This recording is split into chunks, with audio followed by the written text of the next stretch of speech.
মতন একটু নুন দিয়ে দেবো, দিয়ে একটু ভালো করে নেড়ে নেব। নেড়ে তারপরে হচ্ছে 10 মিনিটের জন্য একটু ঢাকা দিয়ে দেবো। মাঝে একটু খুলে নাড়তে হবে, দিয়ে লাল করে ভাজা হলো নাকি দেখার জন্য। এবার আমি একটু ঢাকা দিয়ে দেবো।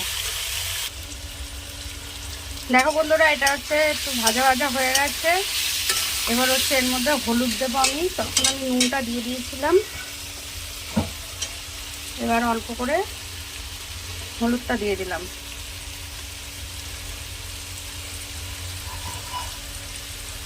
দিয়ে এবার একটু নেড়ে দেবো ভালো করে।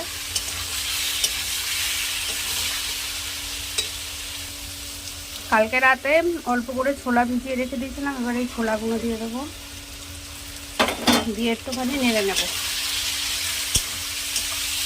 ছোলাগুলো দিয়ে এখন একটুখানি দিয়ে নেড়ে নিলাম, যাতে হচ্ছে ভালো করে একটু ভাজা ভাজা হয়ে যায়। ভাজা হয়ে গেলে সেদ্ধ হয়ে যাবে ছোলাটা।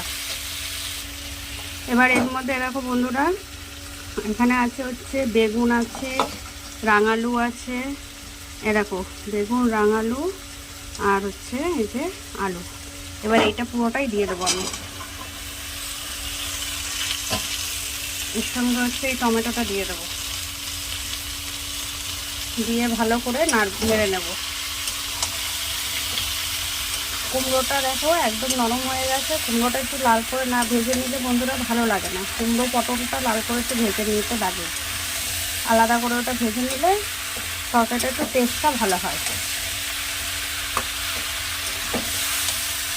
এবার এখানে সজনের ডাঁটা কেটে রেখে দিয়েছি, এই সজনের ডাঁটাগুলো এর মধ্যে আমি দিয়ে দেবো। আর এই টাইমে সজনের ডাঁটা খাওয়া হচ্ছে খুব ভালো, প্রত্যেক মানুষের সজনের ডাঁটা খাওয়া খুবই ভালো, খুব এটা উপকারী জিনিস।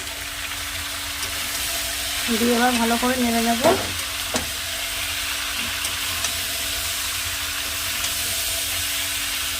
দেখো কুমড়োটা এত ভালো সুন্দর গলে একদম পুরো মিশে আসছে না এখনই।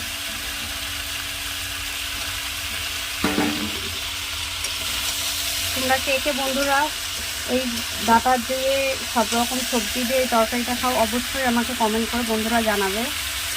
এটা খেতে খুব ভালো লাগে, এটা রুটির সঙ্গেও ভালো লাগে, ভাতের সঙ্গেও খুব ভালো লাগে এটা খেতে।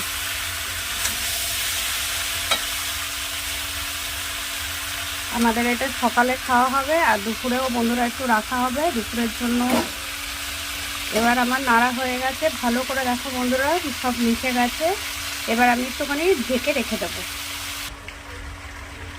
দেখো বন্ধুরা পুরো এটা ভাজা ভাজা হয়ে গেছে। এবার আমি এর মধ্যে জলটা দিয়ে দেবো।